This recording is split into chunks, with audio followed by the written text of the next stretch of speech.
I think this has got a lot of impact for health professionals, because we usually see people in this making sense phase. Mm-hmm. In this time, people are not looking to the future. They're really, I've called it occupational existing. So it's existing. I'm trying to keep my job going. I'm trying to stay partners with my partner and look after my family, and I might do a little bit of fun stuff, but actually I'm not planning goals, because that's foreign. I can't even plan next week. How could I plan what I want to do with this pain problem? So Yes. Yeah. we often start treatments thinking, what are your goals? What do you want out of this? But if you're currently just trying to make sense and trying to predict what you can and can't do, a goal sounds not in the right ballpark. Yeah. Too abstract. Yeah, and that's what these participants were saying, that they felt that they were just hanging on. FC2O. From chaos to order. From chaos to order.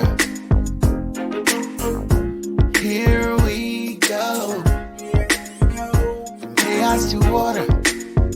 From chaos to order. FC2O.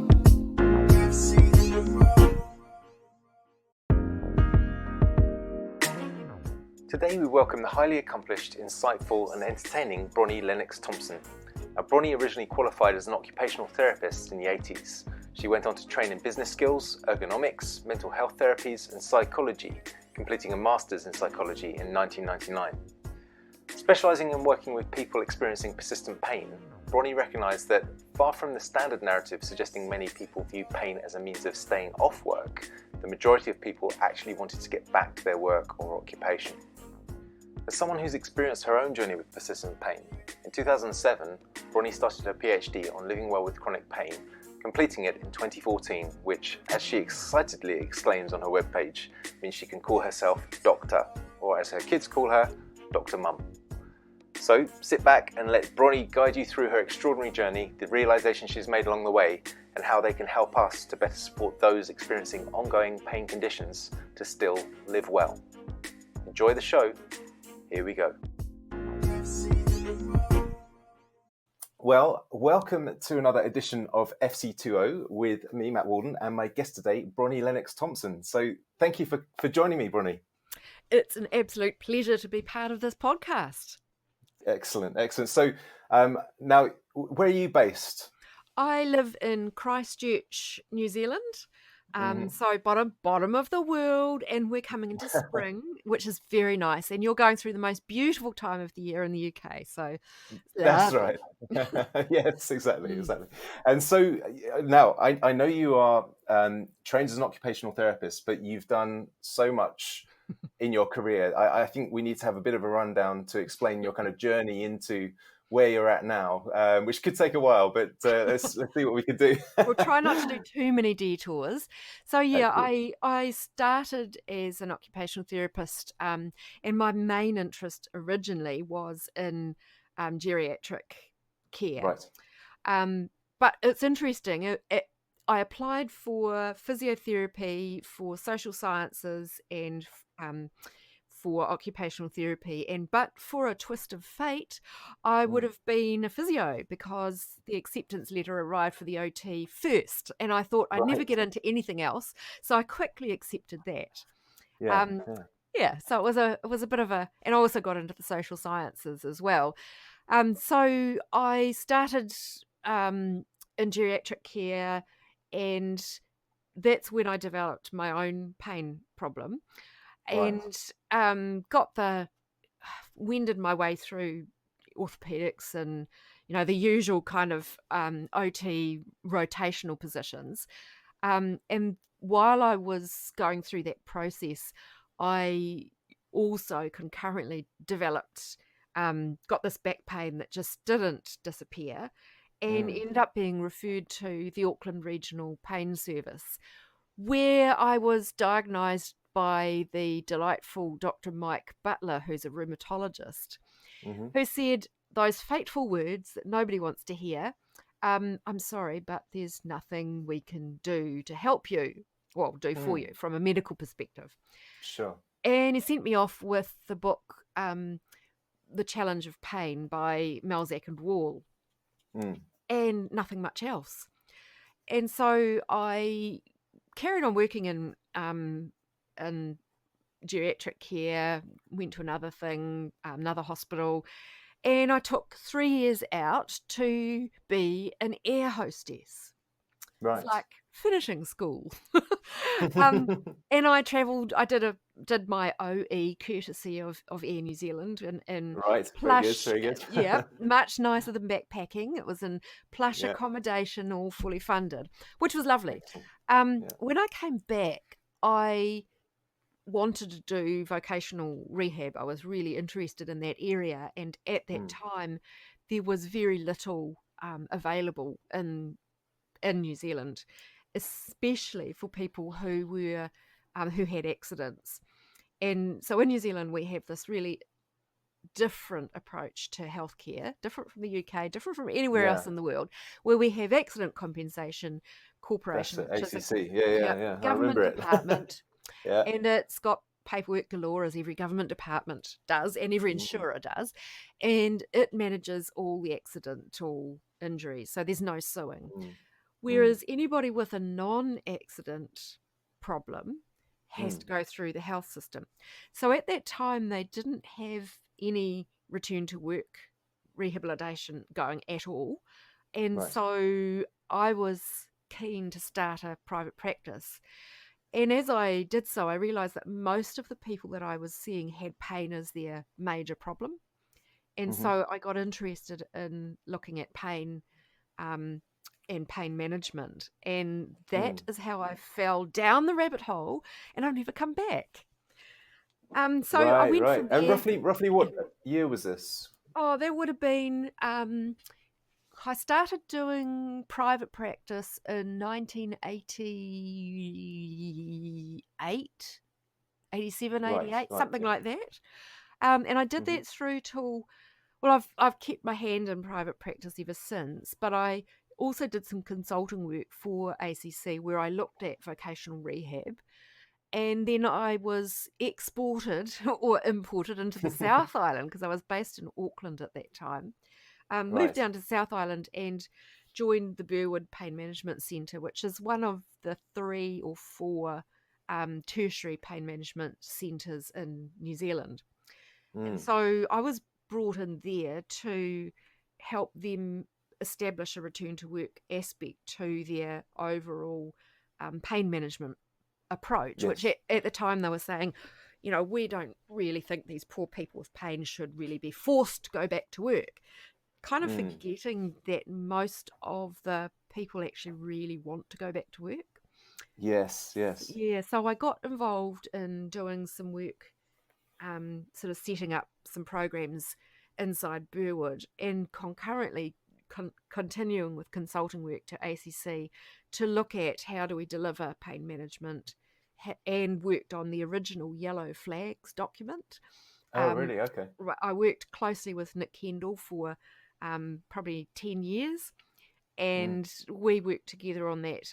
I developed the work W on the Yellow Flags, W for work. That was my bit. Okay.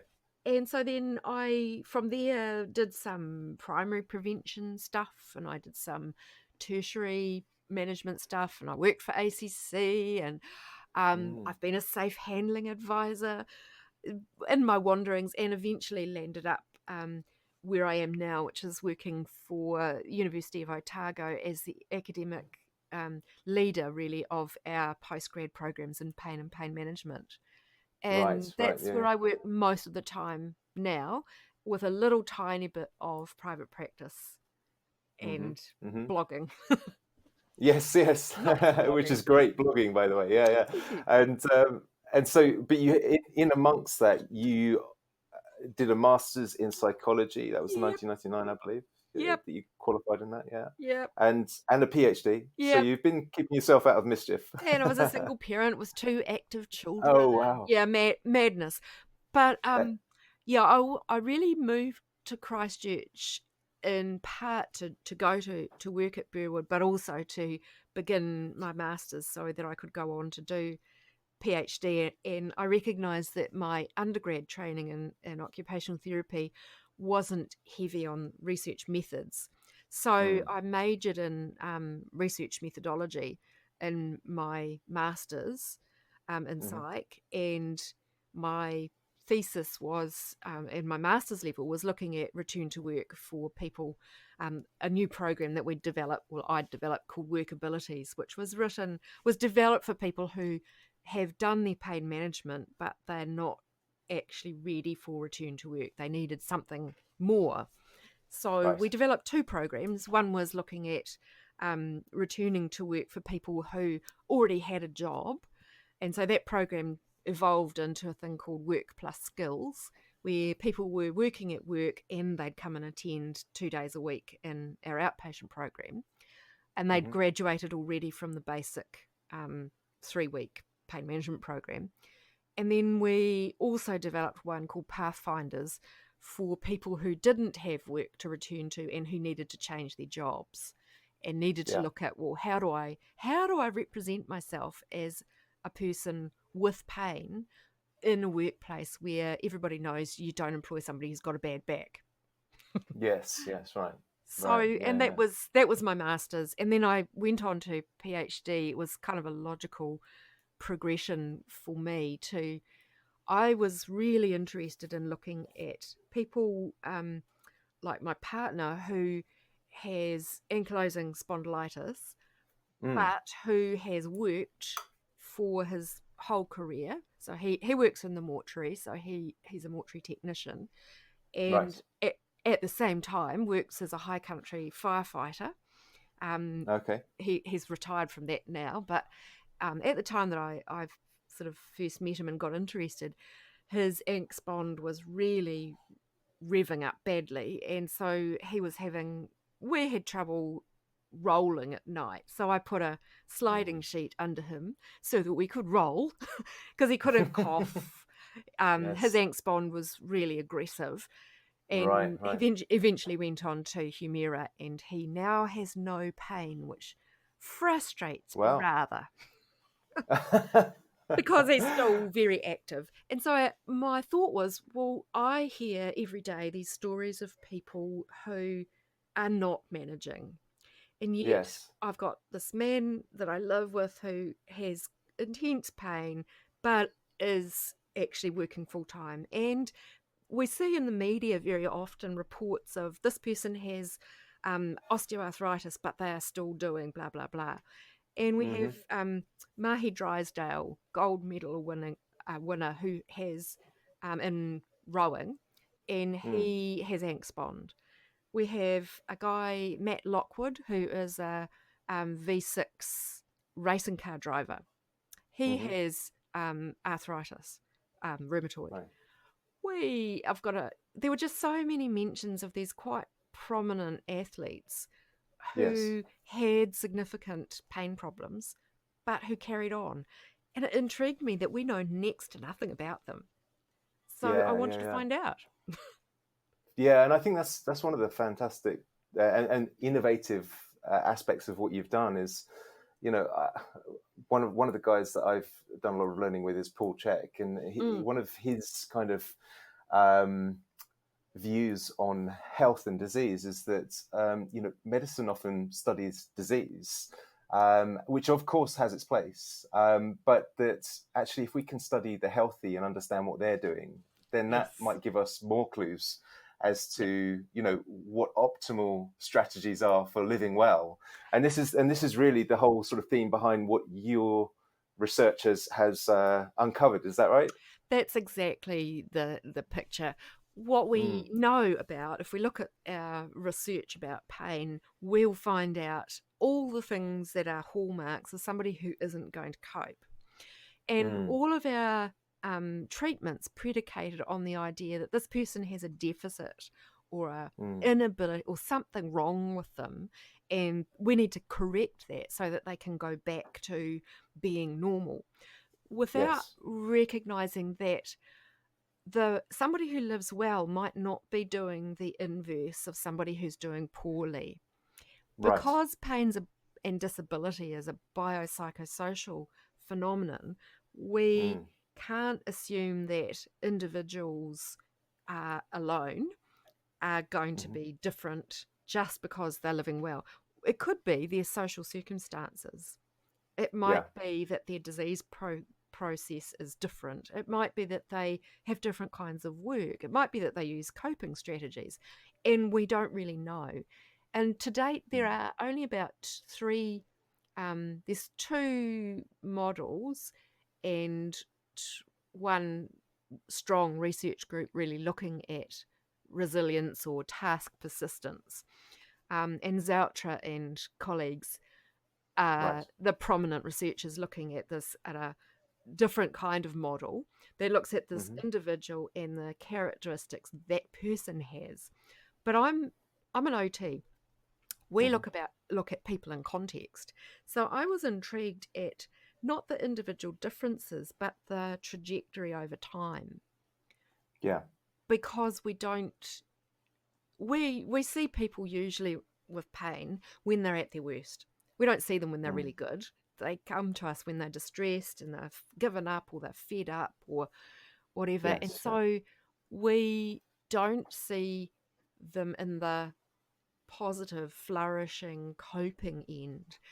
And usually if we do an intervention with somebody, they go away and we hopefully never hear from them again, except when we do. And when we do is when things are not working out.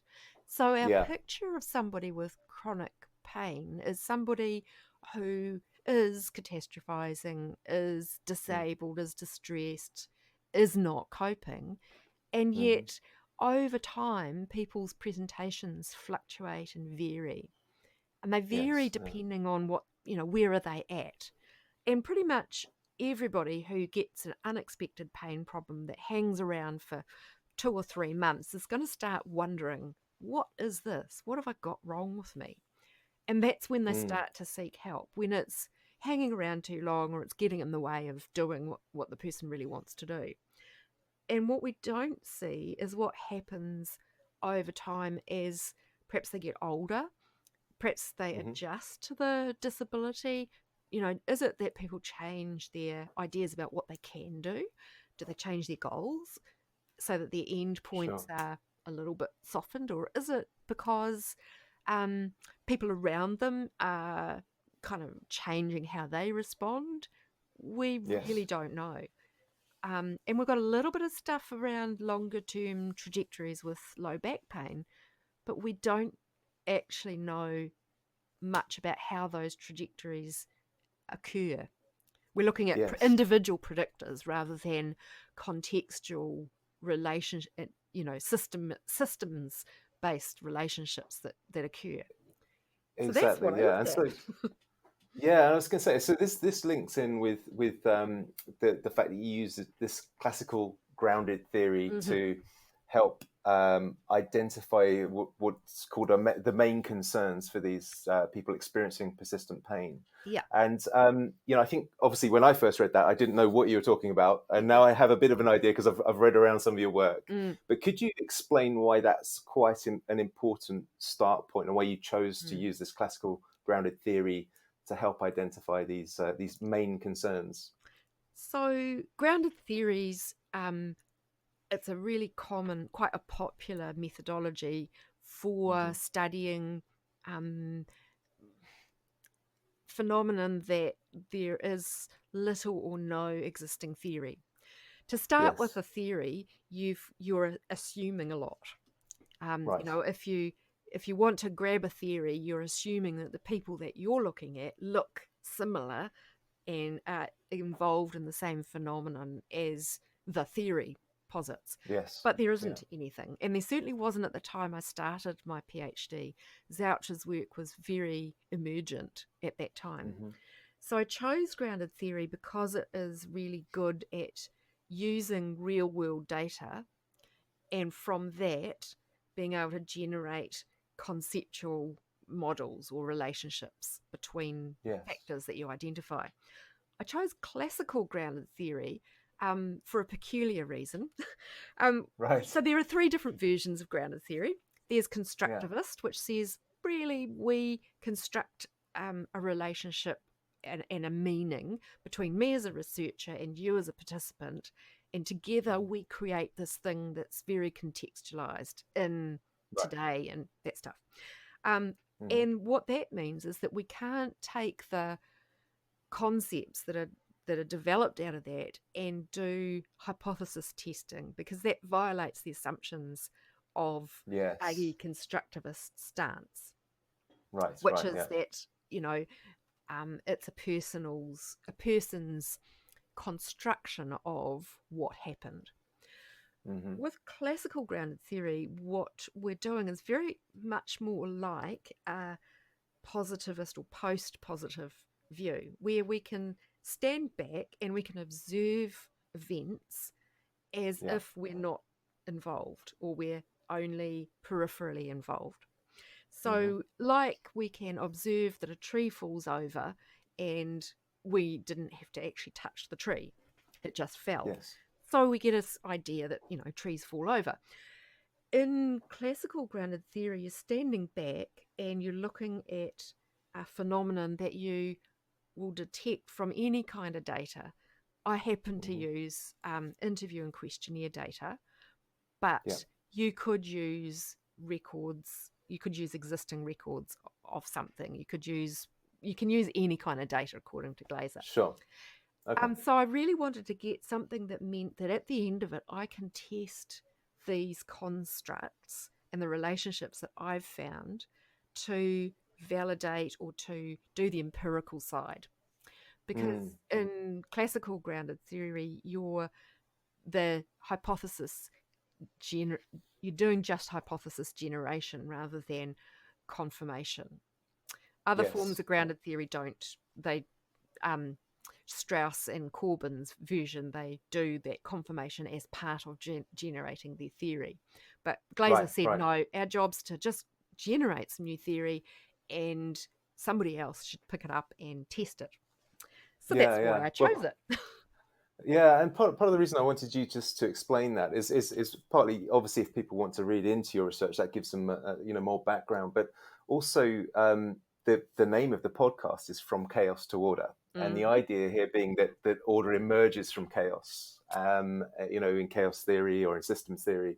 And I feel that a lot of the way that our work is going, particularly you could say in pain neuroscience, but I think in healthcare in general, is the importance of using a systems approach and the ability to see these interactions between different systems and patterns emerging.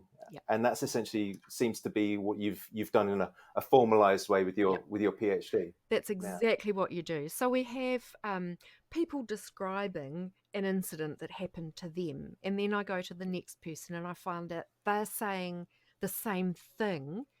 They've had a similar experience, but they're describing it.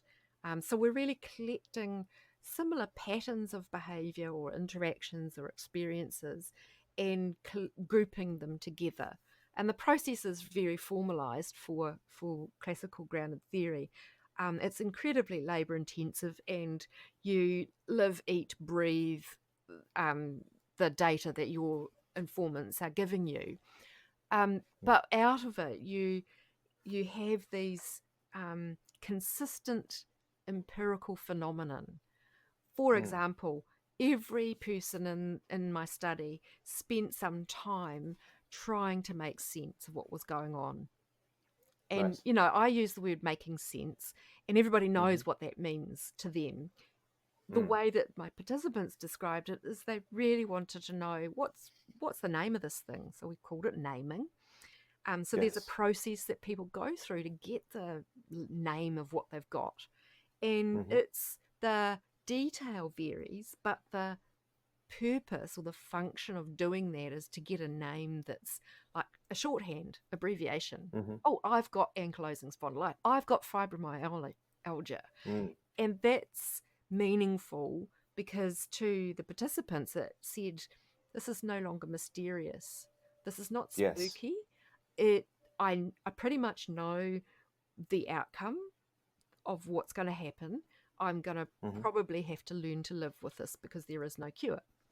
which is not what people want to hear, but it's part of, it was from my participants was an important part. They heard that here's a name for it, and by the way, it's not going to be fixed. We haven't got a cure. Right. So in terms of the main concern, Glaser is saying that people are actively trying to resolve this situation, puzzle that they're involved in, and the main concern expresses that. So most of these guys, or all of these guys, said, I used to be this person, I'm not anymore, so who the hell am I? And how can I still be me, even though I've got this experience, this pain thing that's happened, that's taken so much from me? And that's really what people who are trying to manage their pain are trying to resolve. How can I still be myself? I was this person who was competent, hard worker, a real bloke playing with my kids, and now I'm this weakling, pathetic person who can't do anything. And what I discovered was that for them, their process was to, how can I get back inside myself? How can I reoccupy this self that feels familiar again? How can I recreate it? So I discovered that there are really 3 parts to the process. Making sense is the first bit. Deciding at some point that, well, if this is the way it's going to be, then I'd better just get on with life. And then this final ongoing lifelong process of flexibly persisting, of still maintaining what I really need. And it's been remarkable when I've talked to people who live with pain to have them validate that that's the process, that they all describe at some point deciding, and it's almost an immediate 180 turn from, oh my goodness, I need to know what this is, I can't make sense of this, to, well, if this is the way it is, then I just have to get on with my life. And that it's exactly. quite magical, really. It's quite special. Yeah. And I guess some people might be thinking now, obviously we know that making a diagnosis or putting a name on something can be a double-edged sword in some instances, or certainly could be perceived that way. Now, what you've just expressed seems to be that in general it's going to be a positive thing to name it. But is there a kind of potential nocebo effect there? I guess it depends what you name it. Well, yeah, and it's the naming was also interesting, that when people were saying, and this is mentioned in my thesis, but not so much in the paper, because we have to cut words out, was that when the naming happened, that named thing needed to match that person's illness representation. Right. So if you think about Levinthal's common sense model, so that model says that people have illness beliefs about, this is what it's like when you have a cold. This is what we expect. And when they have those beliefs, if what they're experiencing or the label that's given to that they don't match up, then they don't resonate with that label. And so they'll continue to look until they get a label that does fit with their experience of those symptoms. And that's exactly what the participants said to me, that they would, and until either somebody explained low back pain equals this, and your low back pain is this, they were somewhat hesitant about it. And that particularly happened with low back pain, and which I didn't include in my study, in my PhD, but I've subsequently looked at. It did happen with fibromyalgia, but low back pain's a particularly complex one, because the illness representation in our general community is that back pain gets better. If you have back pain, it should go, and if it doesn't go, then something is seriously wrong and we need surgery or we need an MRI. Right, And so that's a particularly sticky belief, and it means that if somebody says, well, you've got back pain and you don't need X, Y, or Z, it's harder for that person to reconcile it. So people need to have a conversation around what does this label that I'm giving you actually mean, so that it matches the person's illness experience. So it's kind of unpacking that label. Thereafter, it's pretty easy for people to say, oh, well, I've got, and they'll give the name, psoriatic arthritis, and this is what it is. And it's kind of a shared representation between them. Yes. Right. Okay.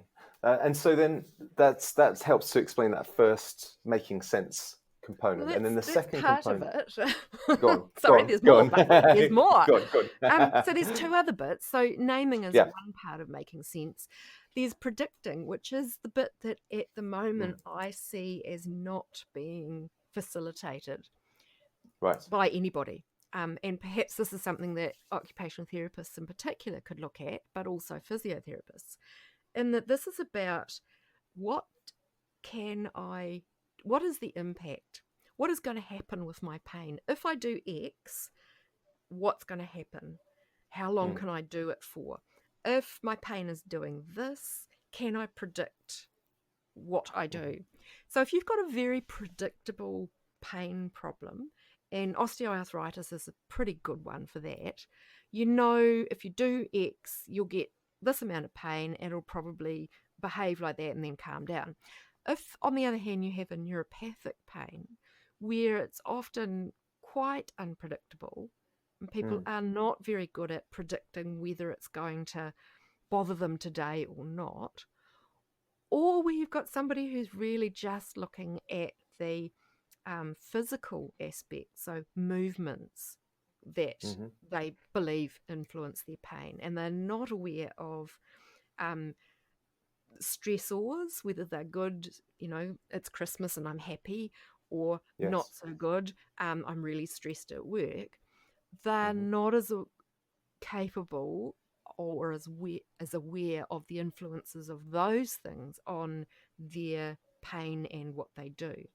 So this is kind of a reciprocal interplay between my experience of pain and my activities, with an idea of what the factors that ameliorate or exacerbate pain and their impact on doing. So it's really strongly influenced by beliefs, but it's also experiential, and people do this by doing. And we pretty much don't help people discover this unless we've got somebody who's seriously disabled and we ask them to keep a pain diary. And they're horrible things. I hate the things. But this is an internal process that people do by themselves and often without commenting, and they maintain. Even when people are inflexibly persisting, they're still noticing what is happening to their pain.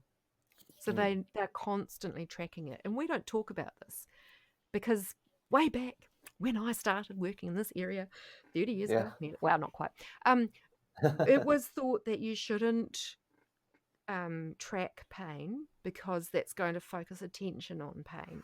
And it does. Right. Whereas the participants in my study were saying, well, I need to know because, that helps me calculate where I put my energy. Right, yeah. Because when we go on to the next part, they're saying, well, where should I spend my energy? I shouldn't spend it on stuff that I don't value. I should spend it on things that I do value. And if you can't track, or you don't know how to predict what you can and can't do as a result and how much energy it's going to use, then you can't really allocate your resources effectively. So that's the second process. And then the third process at that time, and I think this has got a lot of impact for health professionals, because we usually see people in this making sense phase. In this time, people are not looking to the future. They're really, I've called it occupational existing. So it's existing. I'm trying to keep my job going. I'm trying to stay partners with my partner and look after my family, and I might do a little bit of fun stuff, but actually I'm not planning goals because, that's foreign. I can't even plan next week. How could I plan, what I want to do with this pain problem? Yes, so we often start treatments thinking, what are your goals? What do you want out of this? But if you're currently just trying to make sense and trying to predict what you can and can't do, a goal sounds not in the right ballpark. Yeah, too abstract. Yeah, and that's what these participants were saying, that they felt that they were just hanging on, getting their sleep together, trying to remember to take medications perhaps that they'd never had to take before. They were often trying to know how much of a job they could do or not. They were just hanging on to their job, their employment. Sure. Those sorts of things were the very day-to-day things when they were saying, well, the physio says, what do you want to be able to do? And I just want to be able to do my gardening and keep my garden from being overrun. And it wasn't something new and marvelous and exciting. It was, I just want to do the basics. Yes. So that's the first, the big process. And I think we see most people at this phase. And what we hope to see is a bridge, that we act as a bridge to moving on to flexibly persisting. Yes. But this is where perhaps we don't always tap into what might help somebody flip over into that. And that's two things. One is to be trustworthy. Yeah. As a clinician, are we cheerleaders? Do we wave the flag and say, hey, I'm on your side? And yes, you want to do something really wacky and I don't agree with it, but hey, it's your body, it's your life. Have a go and I'll be there for you. I call them little acts because they all described somebody who did that little something extra, like showing them particular exercises that were for them. I looked these up on the internet just for you. Do these ones, don't bother with these ones. Or they'd call the person up and say, hey, how did you go after our session last week? How are these meds going? They did little things that meant that this person felt like they were seen as an individual and were supported, irrespective of their decisions. And I thought that was fascinating in this sort of era of person-centered care. And there's a bit of a challenge in trying to deliver personalized care within a idea of we've got to be efficient and here's an algorithm, and by the way, a computer program could do just as well as me. What patients were wanting was this connection with a human. And I thought that's amazing. So they had to have somebody who was there, who was that person. And then the second part was they all had this occupational drive. So something that they did that made them feel like who they were. So it could have been, one of the guys was, I've used him a lot as a rugby player. He had been a rugby player in his youth, and at 19 was told, well, you've got osteoarthritis, so you better stop. And he did. Yeah. I met him at 67, and he said he'd tried not doing rugby, but he just felt that just wasn't him. And so he started just, being around the rugby guys. And then he started to do some coaching and some refereeing. And then he started to get involved in Masters rugby. And by the time I saw him, he was playing Masters rugby and had been for some time and working, very long hours. This was in the beginning of our rebuild post-earthquake in Christchurch. So he was cycling to work 10 Ks and then driving a concrete truck for a 10-hour shift and then cycling all the way back at 67. So, amazing. Yeah, pretty cool. So when really they have this person who's on their side, a clinical person, to say, I'll support you no matter what you want to do, and they have this occupation, and I'm using that as an OT would use, so a meaningful activity that is personalised to you as a person, then, and they'd also made sense, so they had a name for it, somebody had told them and it's not going to go away, and they'd been able to begin to predict what was happening, and they were just holding things together. At some point they said, okay, I'm going to get on with life. And that, they couldn't tell me the timing of that, but they had all described doing the making sense part first. Yes. Yeah. That Yeah. was Right. that was the important thing. So I Yes. suspect we see people at that making sense stage, and we occasionally get somebody who's in the I'm deciding phase. But most of the people that we would see, especially with persistent pain, I would venture, are still confused because they haven't got a name for it. They can't predict what's going on, and they're just hanging on. And they Yes. haven't felt that they've got this trustworthy clinician who's on their side. And maybe they can't see that they can do this thing that makes them feel like themselves. Sure. And I Sure. think that's where we can help as clinicians, that we can help people recognize that they can still do elements of that occupation that matters to them. And because I've framed this, well, I didn't know that I was going to frame it this way, and I didn't know that it was going to be occupational drive that mattered to these guys, but it does fit nicely into acceptance and commitment therapy, Yes. where values and committed action matter. And so what people are described doing was, when they found that occupational drive, they looked at ways that they could live those values, still do those values. If I've got to be a good dad, what else can dads do apart from play rough and tumble with the kids? Yes. Yeah. You know, if I want to be a provider, how can I be a reliable worker when I can't do what I used to do as a foreman on a building site? How else can I do that? And once they've been able to do that, that is like it flipped a switch. They switched on to, okay, I'm now doing everything I can to learn coping and to engage in this occupation that matters to me. And now I can begin to make these future plans. And so this is the flexibly persisting bit, and that's a lifelong kind of thing. So they want to, they start to engage in that occupation. They find ways. And so these guys did this without somebody giving them a hand. They just did it.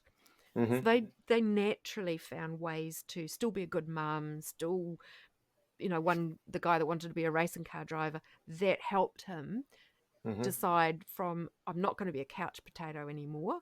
I'm now going to go to the gym because I really want to be this racing car driver, which is awesome.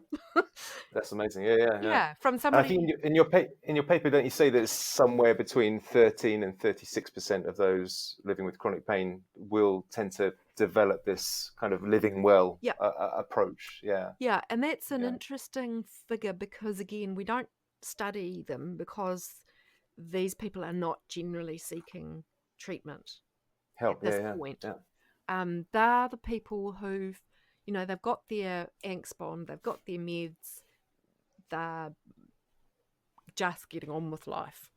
And so they will go off and do what it is that they want to do.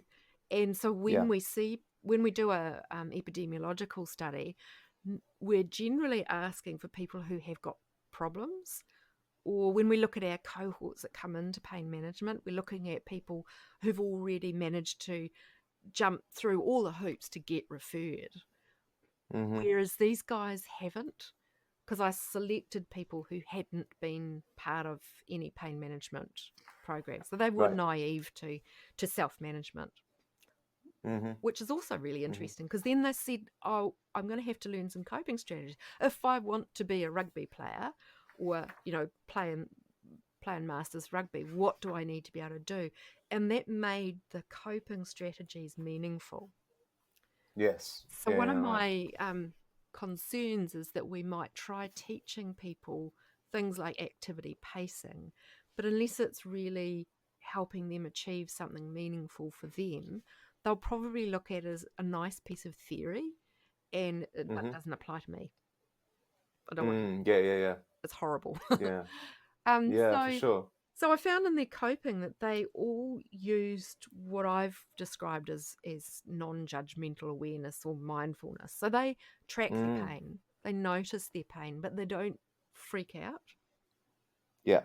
they just notice, oh yeah, I've got a high pain day today. That means I'll probably not spend as much energy on this. I'll prioritize that.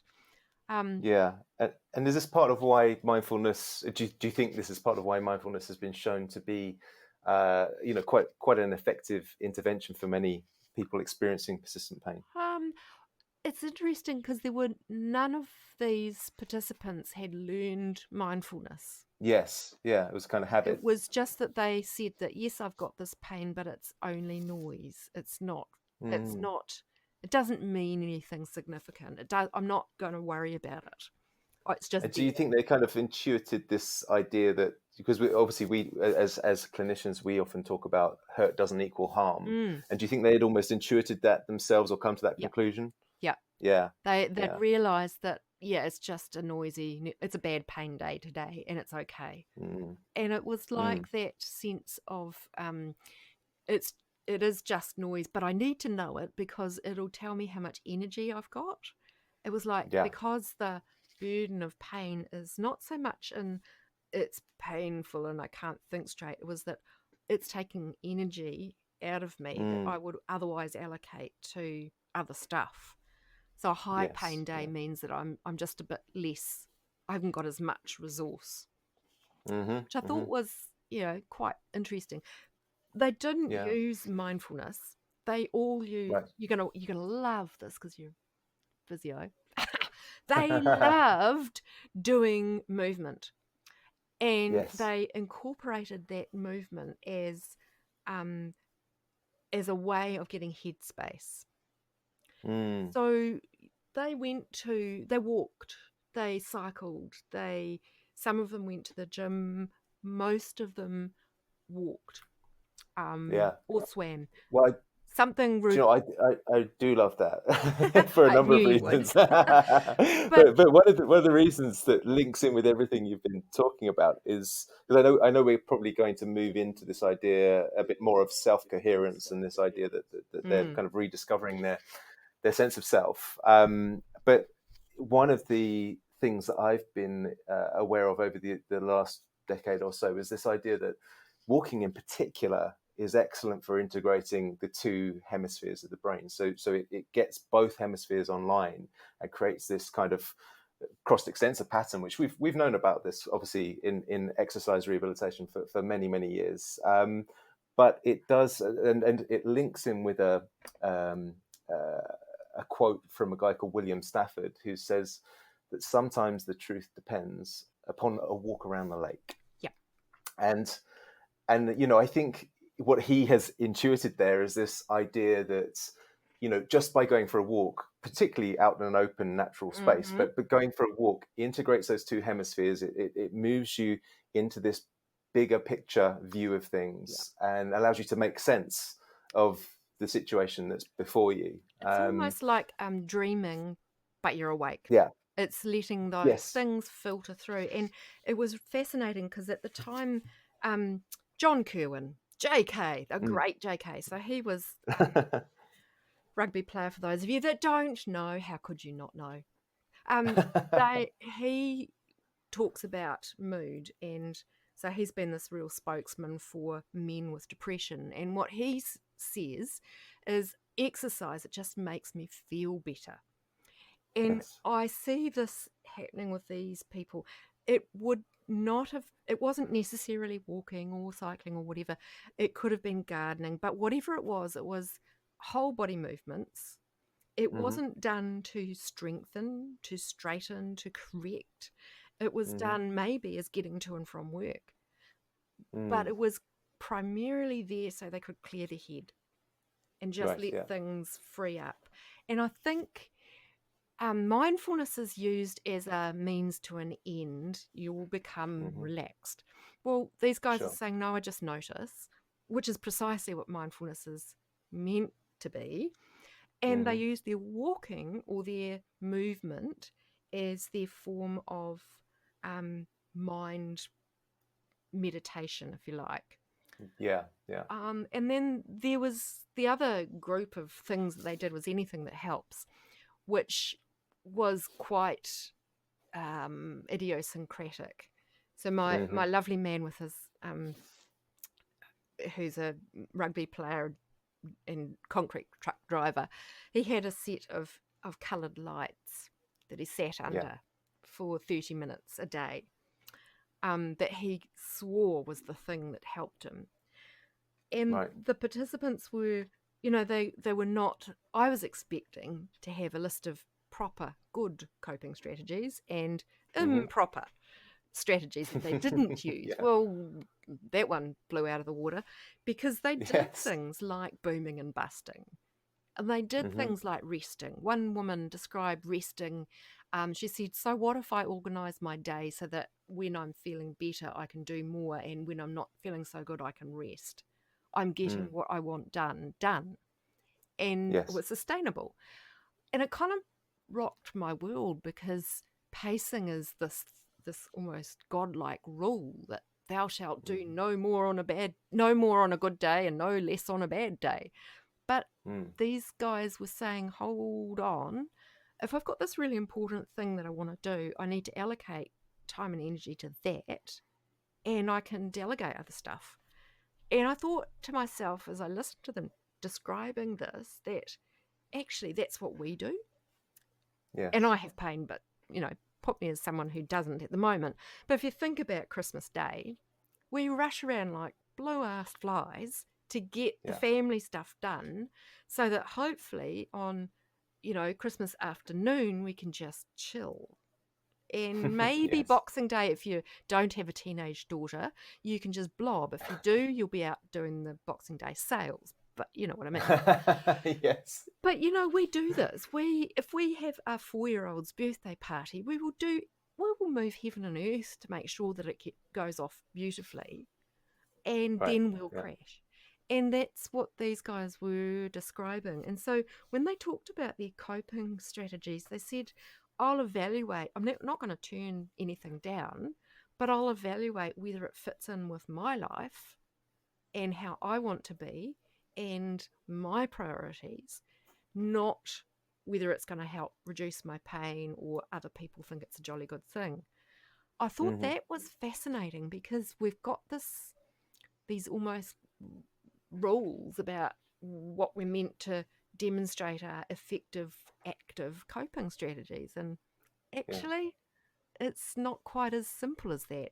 And so if we look at contextual behavioural science and we start looking at workability and context, what seems to me is that in the right context, resting is one strategy that we can use from time to time, as is booming or pushing through, as is chunking things up, as is any of our strategies. Where we get caught up is where people start to apply one strategy everywhere. And I think we have not always recognised that. So when we look at our coping inventories, they divide them into active and passive, or which is almost viewed by us as good or bad. And I don't know, having listened to these people, I don't know that that's the truth. And I think we could probably be a lot more flexible, and which is harder for us because we like rules, because it's easier. And what we're asking people to do is to decide in this moment, what is my next best step? Should it take me towards who I want to be, or is it going to take me away? And that's a very act thing, probably noticed. But it means that people are judging their next best step on the fly. And as clinicians, our job might be to help people to do that mindfulness step of stop and consider, make this a choice point for what do you think the next step might be. If you do this pushing, are you doing it knowingly, and are you making time for the recovery? So that you're allowing a lot more flexibility and people can respond to the demands that constantly change in their daily lives, rather than, oh no, I can't do that because I'm pacing. So really they're having to or the advice or encouragement is for them to work on listening to themselves better Mm. in the context of their kind of evolving new sense of self. Yeah. Does that Yeah. And kind of capture it? thinking Yeah. too about, because they're involved in occupations that are valued, so it Mm. aligns with values, Mm-hmm. for them to think about a bigger picture Mm-hmm. of, which again falls into act, I'm afraid. But Yeah. anyway, Yeah. Okay. but it That's all just right. means that people are not looking at the short term. Most of our pain management is asks people to think beyond the immediate, and yet Mm-hmm. most patients are living from moment by moment. And if you think, Mm-hmm. if they're in that process of making sense, that's exactly what they're doing. They're trying to make Sure. sense of what's going on, and they're just hanging on. When they're flipping Mm-hmm. into this other perspective, what we can offer people is, are you aware that the short-term benefits of this strategy are this, and oh, here's the longer-term effects? Because people don't Mm-hmm. know that. They Yeah. don't recognize those patterns in themselves necessarily. And it's something that we Mm-hmm. can help people do, is say, are you aware that you are really pushing yourself really, really hard? And what comes up for you when you try not to push? And this Yeah. is where our work then begins to say, how do you deal with um, the thoughts and the feelings that come up when you start to change how you do things? Because Mm. that will often conflict with other important values. So if we have a Yeah. chap who's a really hard worker and who values getting a job done, do it right, do it once, do it right, do it the first time, um, and doesn't believe that it's okay to ease up at all, but sees that the other value is, I want to have enough energy to work, to be a good partner, good husband Mm-hmm. to my wife. What we can do is work with that value that, yes, I want to be a really hard worker and I also want to be a really good husband. How can I resolve this conflict, so that I Mm-hmm. don't push myself so hard that I've got nothing left over for my wife? And how, Yes. yeah, so Yeah. those become much more meaningful and relevant aspects of therapy, because it's Mm-hmm. really easy to teach somebody how to, pace. Really, the hard part is Mm-hmm. putting it into practice, and to put it into Yeah. Of practice in course. lots of different contexts where we have multiple values at play. Mm. Because Mm. if, when you hang on to the value, the why is this so important to me, which is how we feed our self-concept. Yeah. Self-concept's made up of what we do, why we do it, and how other people respond to us. Mm-hmm. And when people are re-engaging, reoccupying themselves, what they want to do is highlight the things that make them feel the most like themselves, while letting go or loosening the relationships, the relationship with values that are less like them. And all Right. the work on self-concept is quite complex, and it looks like we have this idea of who we are through what we do and how others respond. And if these compete, people feel uncomfortable. I want to be a good Mm. worker, but I also want to be a good husband. Which one's most important at the moment? Yeah. And it's then that they have to say, now, which part of me is the one that's most crucial, that means the Mm. most to me? And it seemed to be that's the resolution part that people were actively working through. Um, Yes. Yeah. and I don't have an easy answer to how do we help people do this, because the people that I talked to really didn't have a language to describe that part of what they were doing. Yeah. Yeah. And then I guess there's a real biopsychosocial element to this from the perspective that, when we're talking about people's occupation and their sort of meaningful vocation, if that's the right phraseology, you know, of course, we can have individual ideas around what that is, but then there's also social ideas around what Yep. that is. And, one of the things that struck me when I was reading your paper is, of course, we do know that there's a higher incidence of persistent pain in women. And Mm. socially, I was wondering how much the occupation side of things and this kind of challenge that we see in the workplace of women, obviously biologically, so taking the bio of Mm. biopsychosocial, being the mothers and having these maternal drives and often having this conflict between the maternal drives but also the occupational drives, and then but being a mother is an occupation, but then Mm. they've also started out on another career path. And I wonder how much of that may be playing into this higher incidence of persistent pain that we see We in do know, females. yeah, we do know from rehabilitation study that Mm, women find it more difficult to engage in rehabilitation because they very rarely are able to relinquish their ma- mothering jobs. The household management, the cooking, the meals, the caring for children. sure. Um, and so they compromise their own rehabilitation because they're trying to maintain that. Whereas Mm, there are clearer gender roles for men who say, well, this is part of me going back to work, therefore I've got to prioritize this. When I talk sure. about occupation in the paper, it's an occupational drive. It's not about work. Mm, Occupation's used in the way that occupational therapists use the term, which mm, is mm. those valued activities that we do. Can be Right. roles, Yes. they can be other things that people want to do, Mm, but they're the unique way that and style that people bring to their daily doings.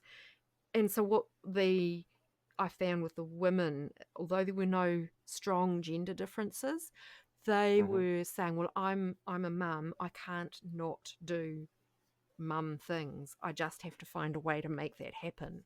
Whereas for men it was very much, I am the worker, I have to be able to earn and support, Yeah. and I have to find a way to do that, which I thought Hmm. was really quite interesting, even in New Zealand's fairly um, non-gender biased in many ways. Mm, We've got hmm. some really good role models, but there is, I think it's much more complex for women in some respects because it can't give up a lot of responsibilities. But by the same token, it's actually hard for men because there are very strong social expectations that you will be the breadwinner. And that Yes. Yeah. particularly came up with in a group I ran recently with Maori males. It was an all-male group, and there were 4 Maori men and Hmm. 2 Pākehā men, and they were talking about their challenges in presenting as a Maori man with mana and status in the community, because there are expectations upon Maori men from the senior members of their tribe, from the Hmm. kaumātuas. There were big expectations, and they weren't able to say no because that was just Mm. like awful, terrible, Yes. shameful. Um, Sure. and I haven't found that strength of emotion as much amongst women and their social roles.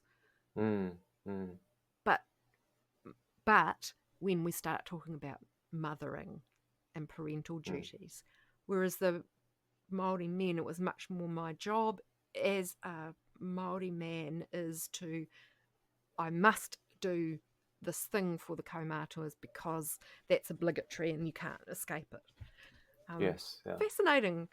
And that, that Yeah. It is. sense of Yeah. who am I as a Maori man was the theme of the Mm. group, really, which is how can I restore my mana, my sense of who I am. So it was, again, Yeah. reoccupying self, but with Yeah. a stronger cultural element that it hadn't been detected as strongly in my PhD.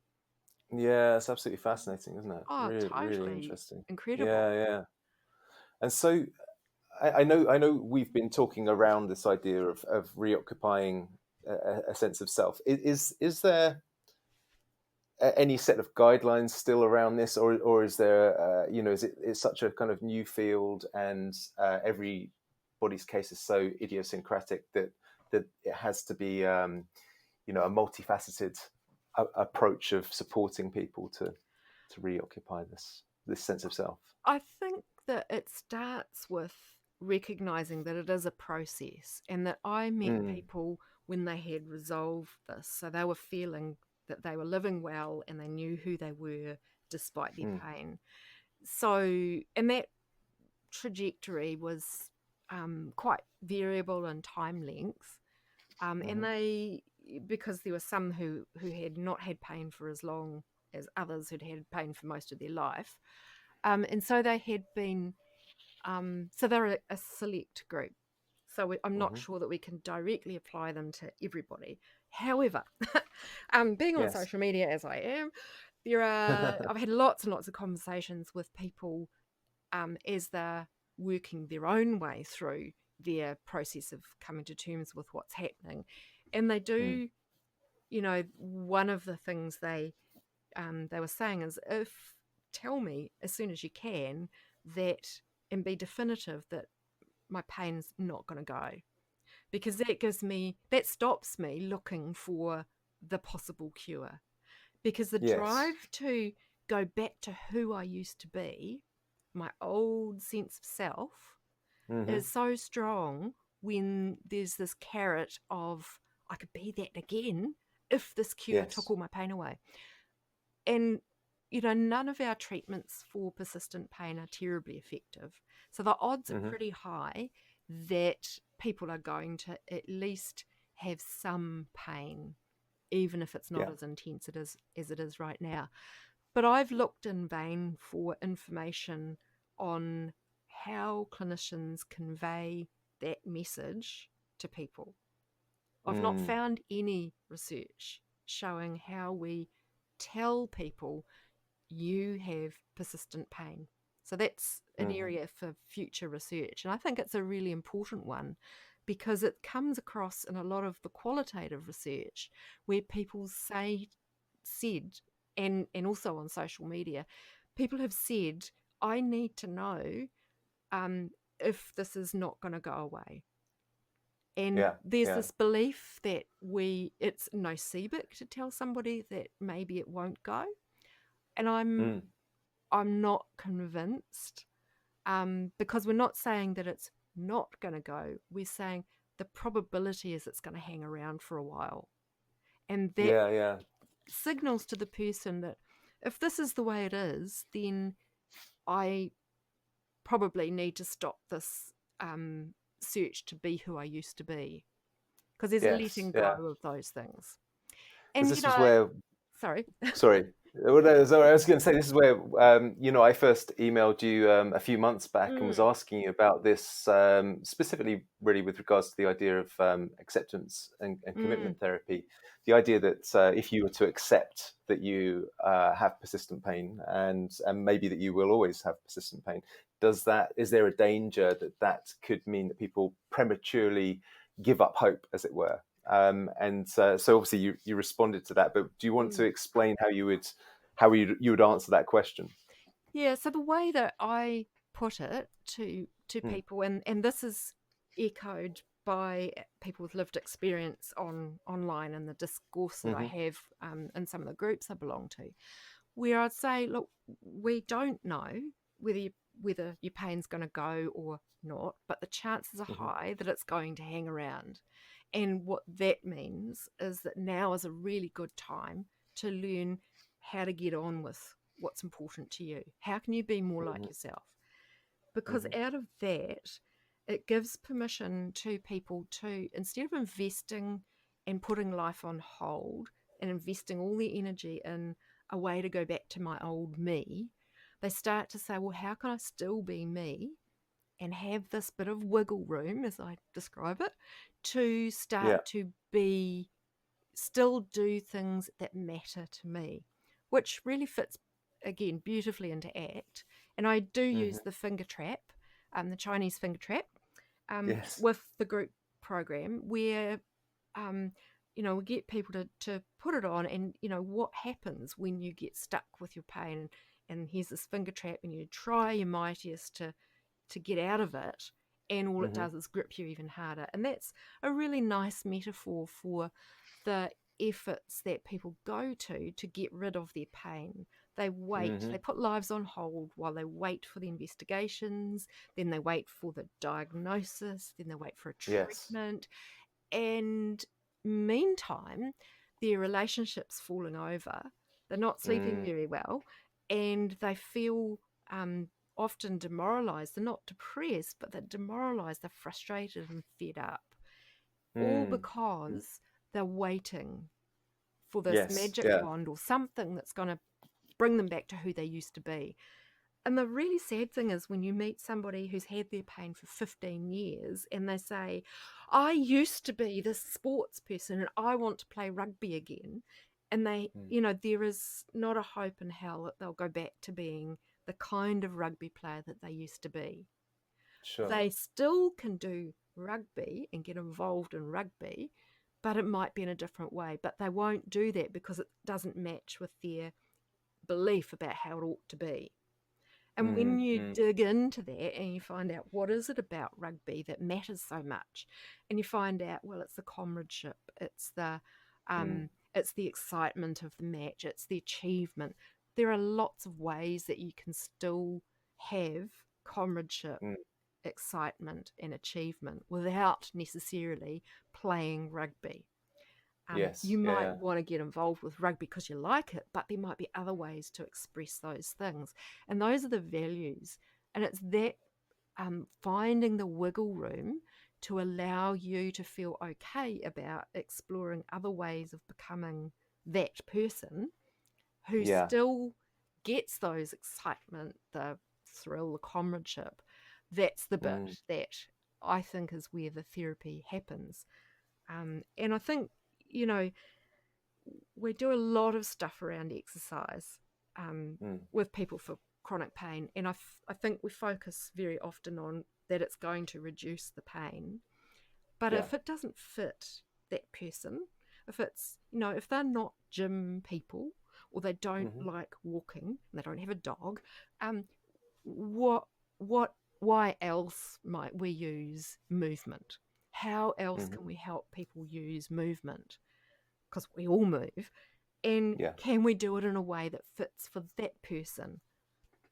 Because there's this quite narrow idea, particularly in New Zealand, that people will go to a gym program for their pain. Even if they've never lightened the door of a gym before, and they're not going to carry it on after they've done their pain management program. And you think, what a waste when they might want to go kayaking, or they'd prefer to walk up the top of a hill, or they like to go geocaching. These are all things that people can do and get that dose of what it is that they need to get from movement that don't necessarily represent the way that we might define movement. And it's part of the ACT approach. Would you say that? So one of the things that I think has slightly concerned me over the years of reading around it is this idea that pain neuroscience is called pain neuroscience. There's a bit of an issue in as much as it's focused on pain. And if we were to call it health neuroscience or performance neuroscience or even purposeful neuroscience or purpose-based neuroscience, something like that, it might change how we look at it as a discipline, but also how we look at people, so that we're moving them more towards health in spite of their pain. We're moving them more towards performance in spite of their pain, or so, and so on. I don't know if that's just me playing around with nuances, but do you? How do you view that? So I'm not a pain neuroscience person. Not because I don't do it, because I do, and I always have, way back from gait control theory. We've always included it in pain management. It's been part of multidisciplinary interprofessional pain management programs since the inception of those programs. What's different is now that it's being used as a standalone. Right, yes. Yeah. And to me, it fits nicely into making sense. the making Mm-hmm. sense phase, Mm-hmm. where Yeah. we're helping somebody name it, and we're giving, so they're naming, and they're beginning to predict what it means and the effect. And so we do know that information alone doesn't change behavior. Otherwise, we would have no fat people and no unfit people. Yes. And nobody who drinks too much, or, so we all know that, smoking, drinking, eating too much, and not exercising is really bad for health. But so being told hasn't changed our behavior. And it's the same with pain neuroscience, or explaining pain, and giving people some biology. It's not going to change behavior unless the person's ready. And what I know is that one of the factors in readiness to get on with life is knowing that I've got somebody on my side, I've got a reason that I want to get on and do something that matters to me, and that I know what's going on, and I can predict it. Those are really important things, and I think it's to use it as a standalone is actually unhelpful, Right. because if we expect it to do everything that we want, it just can't function that way. And I also think that there's a misconception that it's going to reduce pain if you tell somebody about their neurobiology. Sure. But it doesn't, because it's only going to take away the distress component. Because when we think of a pain reporting on a 0 to 10 scale, or a 0 to 100 visual analog, at least a proportion of that number is about communicating to somebody else, this is how bad I'm feeling, which is distress. And if you go into ED and you say, an emergency room, you say, oh, look, I've got pain that's a 3 out of 10, you're not going to get anything. You're not going to get pain. But if you say it's a 9, you might. And I think where the measures used to look at PNE, or whatever you like to call it, have conflated this pain measure with pain behavior as if they're the same thing. When pain measurement on a 0 to 10 or 0 to 100 scale is a behavior, and what we're changing is the behavior. And it's not a very big effect, and it doesn't seem to have changed disability, which is actually why people start to ask for help with their pain. Most people, Ferreira wrote a beautiful paper on this, and colleagues did a systematic review of the reasons that people seek care for back pain. And it's when the pain interferes with important activities, so disability. Right. And if we remember that, then it's also part of the reason that people are satisfied with treatment is when they can start to do those things that they can't do and they couldn't do before. We think that it's pain intensity, but it's possibly not. So PNE is it's a part of the package, as is doing behavioural stuff, and as is exercise, as is learning coping. If we put it into a framework that this person needs to make sense of what's going on and work out the impact on their daily life, and then they can start thinking about, well, what am I going to do now to be me? Then maybe we can see where it fits. You can't see me, but I'm doing loads of hand gestures as I say, right, we'll put I this can in imagine here. it. Brilliant. Yeah. Yes, but Fantastic. Because I think it does need to be more about health, but we also know that it's possible to change behaviour without telling somebody something. And we do this all the time.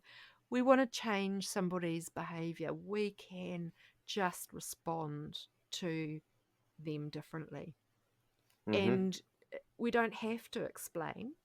We can just make it happen. So we can, I don't know if you did this, but when I was doing my OT, we had this thing where we were training the lecturer to go to one side of the lecture theatre and not the other. Yeah. By leaning forward when he went to one side and looking forward when the other side, and he changed his behaviour. And he didn't know, we hadn't said anything, and we know that behavioural methods are really effective. And but because we like words, because that's a human thing, we Yeah. prefer to use words. But the more powerful part of therapy, and Johan Vlieren and colleagues have done some lovely studies illustrating this, where they deconstruct the various components of therapy, and it's the behaviour part, not the education part, that changes disability. Right. Yeah. That's really interesting, because it's the behaviour part that people don't like doing, because it's a bit scary. They'd rather talk about it than actually do it. Yes. Yeah. And I think when we're looking at occupational, so we're looking at my model, and people start to engage in their occupations again, the doing. By doing, they start to unpack, what do I need to learn to be able to do this? What are the strategies I need?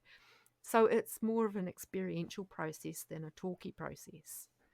Yes. Yeah. Okay. And so maybe maybe we this. can use that. Yeah, exactly. So maybe this leads into I was looking on your site, and you have a list there where you're explaining that these are some of the things that you've suggested people utilize as tools over the years. And so you talk about graded exposure, self-regulation, effective communication, guided discovery, information on proposed neurobiological mechanisms, values clarification, progressive meaningful movement, goal setting, planning, managing and progressing, and positive pleasurable activities. So now, obviously, I can put this list in the show notes so people can but have a moment to take it all in, but also have it written down. But is this the kind of list of things that you would use to influence behaviour? I start with identifying with the person what's important. So that's like values clarification, if you like. Values, so what's important in your yeah. life? And because I'm an OT, I'm going to be doing more stuff that's about occupational engagement. So what do you like to do, which we know as OTs is about who you are as well. And then I want to find out where are they at in terms of their stage of, part of their trajectory. And if they're at the making sense phase, then we'll deal with that bit. So we'll give you some information if that's what you need. And do you have a series of, is this just through conversation, or you have specific questions you ask them?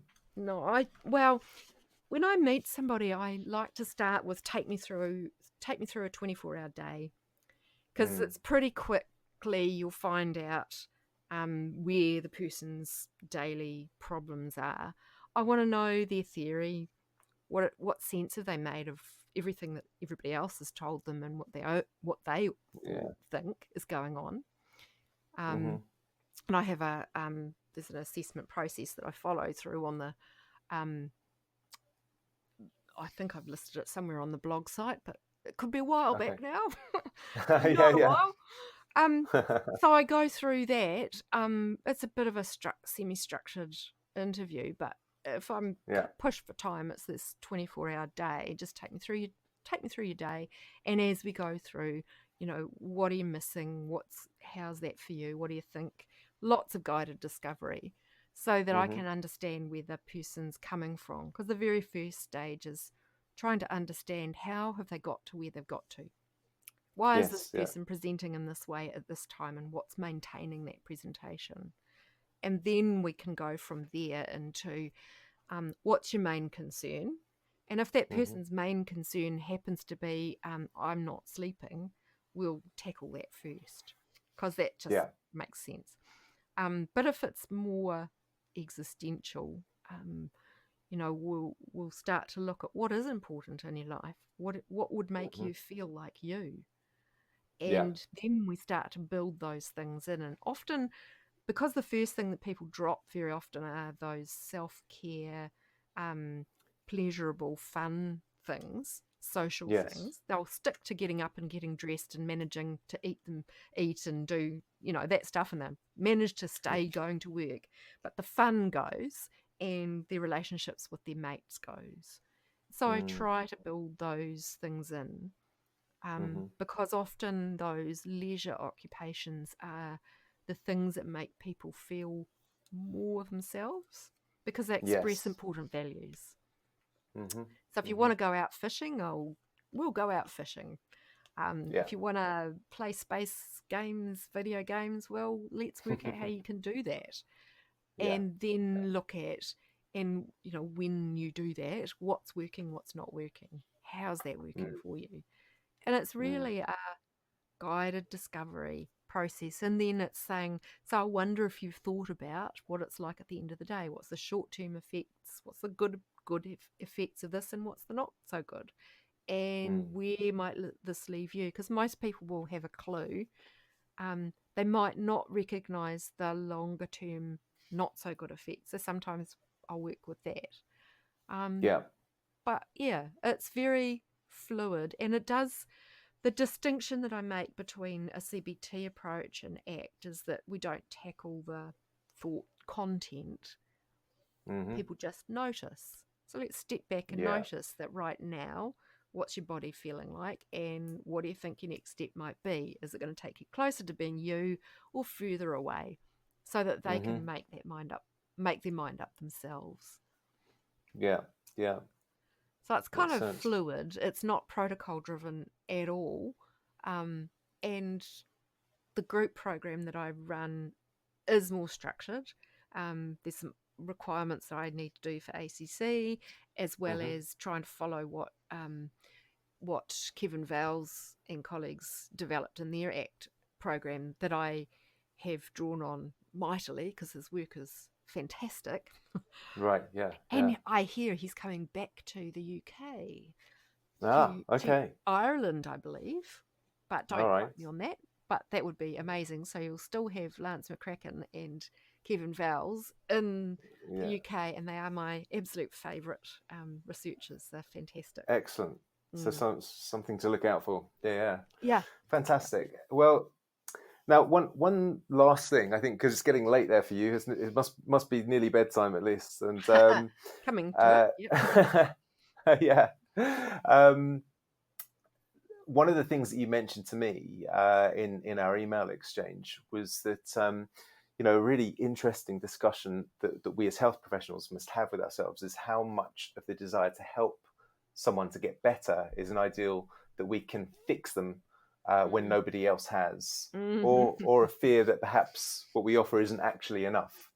And so I thought that was actually perhaps something that's important for us to discuss, because I think many people that end up in healthcare, often there is this kind of wounded healer background, and we want to help, and we want to fix, and we want to support. But sometimes maybe that sort of can be overzealous. So do you want to elaborate on that a little bit? Yeah. We are scared that we're going to fail the person because the outcome isn't what we want. And most of us have been trained to fix, which in the case of pain is get rid of the pain.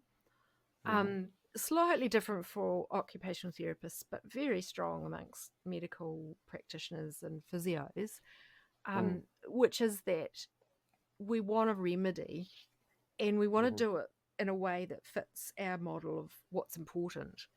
Whereas the people that we see have got lots of things going on in their lives very often, and their idea of what's important might not be the same as ours.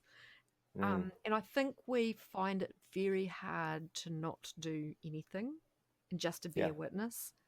And sometimes all we need to be is that clinician that's trustworthy enough to be a witness and sit with somebody who needs to just know that somebody knows.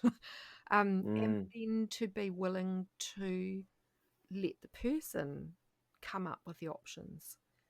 It's a bit like when we do motivational interviewing, we ask the person, what do you think might be your next best step? when we're working as OTs or physios, we'll be saying, well, I think you should. And that's probably less effective than working with what the person can come up with themselves, even if it Mm-hmm. doesn't fit with us. And I'm kind of thinking of my man with his coloured lights here, because I would never have thought that was a jolly good thing. He thinks it's Mm-hmm. marvellous. And Yeah. yet he's come up with it. It works well for him. He's living well. Yes. And somebody in his, clinical past has been willing to say, if you think that's going to work, have a go. Why don't you Mm-hmm. experiment with it? So perhaps the way that we could flip it is to suggest to the person, let's try an experiment. I wonder what would happen if. And Mm. if they can't come up with something themselves, or even if they do, why don't we try this as an experiment, and I'll be there as you work out whether it's good or bad or not. So Mm. that might be an alternative way for us to still offer help without having to drive the solution. Yeah. Yeah. Perfect. Beautiful stuff. Well, this is such a huge and exciting topic. I know we could carry on talking for a long time, and I've got several things down which I kind of would like to talk to you about, I did warn but maybe you.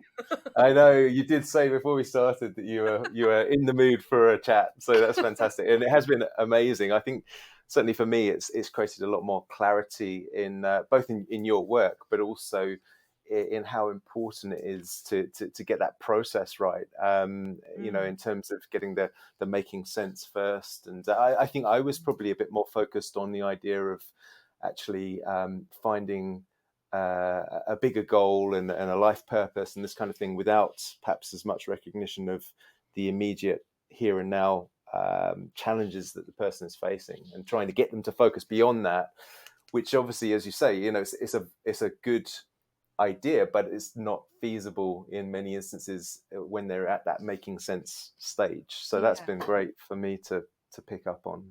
Thank you. Yeah. I'll be really interested to see if clinicians start to apply this, to see what the response is from the people that they're working with, because the response I've had from people who are living with pain is that seems to be more acceptable for them, Yes.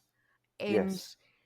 especially that being able to predict in the here and now, over today, over next week, Mm-hmm. what's the effect of this pain on my energy levels and what I can and can't do, and not changing anything at that point, because except for improving sleep, improving diet, and probably invoking some rest Yes. and some fun.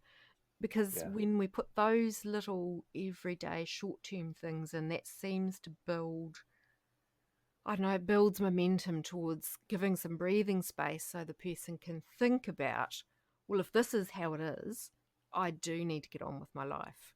And Yeah. Yeah. what Yeah. might that look like? Sure. Sure. And it One of validates their concerns too. Yes, yes, Mm. exactly. Yeah, one of the models we talk about in the check system is the idea that each individual has their own sort of set of inner physicians that they can consult with, and Yes.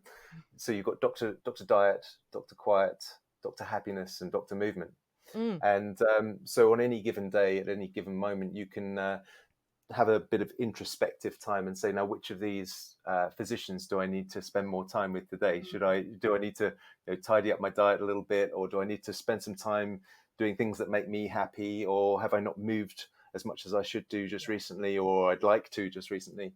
And then, of course, quiet as well is to rest and to sleep and to put your feet up rather than be at the coal face the whole time. Or even going for So a walk where I don't have to think about anything. I can just let my mind well, that's it. wander, That's it. which is Yeah, quite exactly. cool. Yeah. The Exactly. other doctor I'd recommend is Dr. Go on. Purpose. Dr. Purpose. What's my Yeah. purpose? Am I being Yes. purposeful today? Yes. Why am I doing these things? And I guess that's the bigger, I think people who are in that first phase of making sense often lose their sense of purpose, because Yeah. their immediate purpose is, I need to know what's wrong. I need to Mm-hmm. know what that impact's going to be. And I need Yeah. to be able to sleep and just look after my basic needs. And yet there's always this drive in humans to be purposeful and about Yes. what they do. And so we could give them that mission at the Mm-hmm. moment is to find out this name, to be your own expert on what happens with your pain, and to be your expert on what makes you feel settled for now. Yeah. Maybe that's another way of viewing it. I don't know. Yeah, absolutely. A lot of what you've talked about seems to fit very neatly with Maslow's concepts of his hierarchy of needs, and getting those physiological needs met, and then, developing a sense of self and companionship, and but Mm. also ultimately of the kind of self-actualization and a purpose for being. Do you? I know Maslow's work is now quite old, but does it fit with your understanding of? I think people can temporarily override certain things in that hierarchy because Yes. purpose is something that's innate in humans. People don't Right. generally do stuff for no reason. They're Yes. either Yeah. meeting somebody else's expectations or their own expectations. And so the purpose is part of who we are as humans, is this values Mm. based thing. And we have um, psychology talks about the need to relate, the need to be able to make your own autonomous decisions. I can't remember the other ones, but I think those Mm. are also driven the innate goals that help us to flourish. Mm. And I think as an OT, I'd be looking at what are the doing things that matter, that help Mm-hmm. you feel like yourself. Yeah. And for me, one of those things is creating. I've got to be creating something, whether it's Yeah. drawing, photography, silversmithing, gardening, whatever. But that drive has to be met for me to feel healthy. Mm-hmm. And Mm-hmm. maybe there are other things for other people that are equally crucial to their sense of self and well-being. And Yes. sometimes we just need to help that person identify what that is. And so I ask, what would you be doing if pain was less of a problem for you? Mm-hmm. And that's the Yeah. trigger to working out what it is that they really want to be doing. And that's Yes. Yeah. awesome Exactly. because that gives you values. Yeah. Definitely. Yeah. Yeah. Fantastic. All right. Well, Bronnie, look, I'm going to let you get off to bed, and thank you so much for your time today. It's, like I say, I could keep going for a long time, I'm sure. But now, if people wanted to find out more about your work, I know obviously you have your blog. Where would you direct them to? I would go probably to my blog. Mm-hmm. I don't have very many publications because I'm a really, really lousy writer and I'm a teacher. And so I don't have time to do much academic I have to say, writing. I don't agree with you that you're a lousy writer.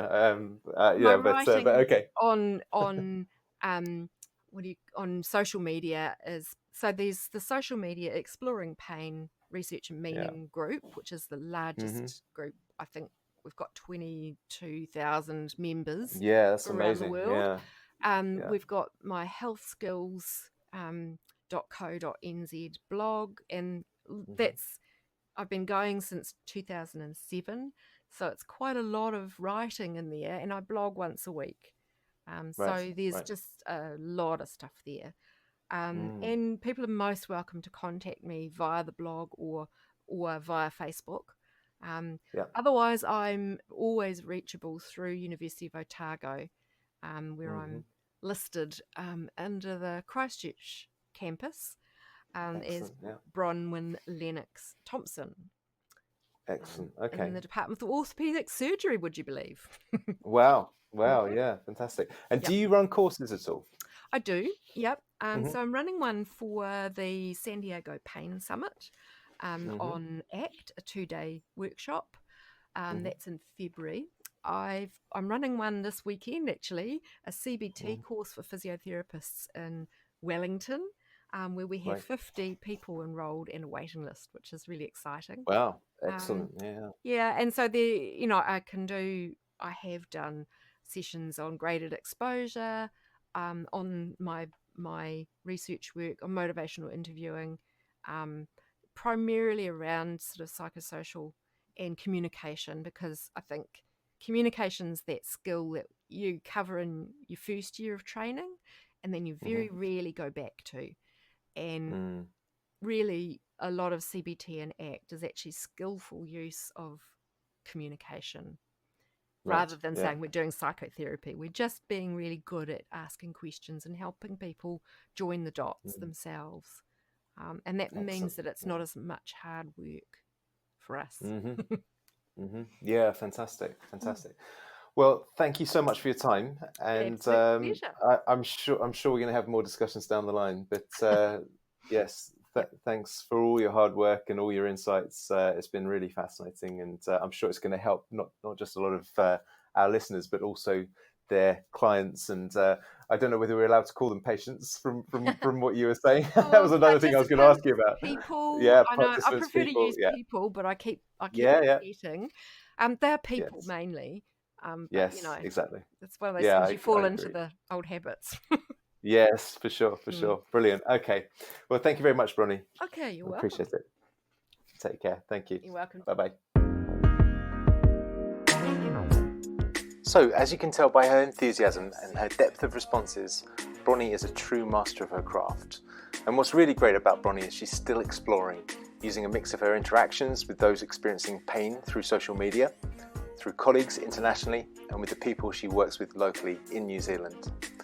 In March 2020, I'm heading out to New Zealand too to put on a 2-day seminar in Auckland called 2020 Vision, Putting Persistent Pain Behind Us in the Next Decade.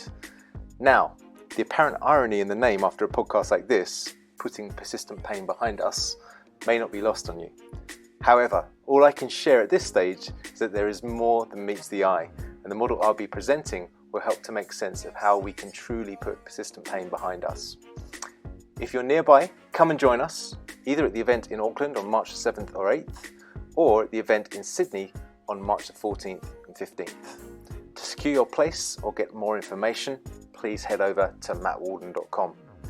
Who knows, we might even entice Bronnie to come along and make a guest appearance. Thanks for listening. If you enjoyed it, found it useful, or know someone who will, please share it. See you at the next show.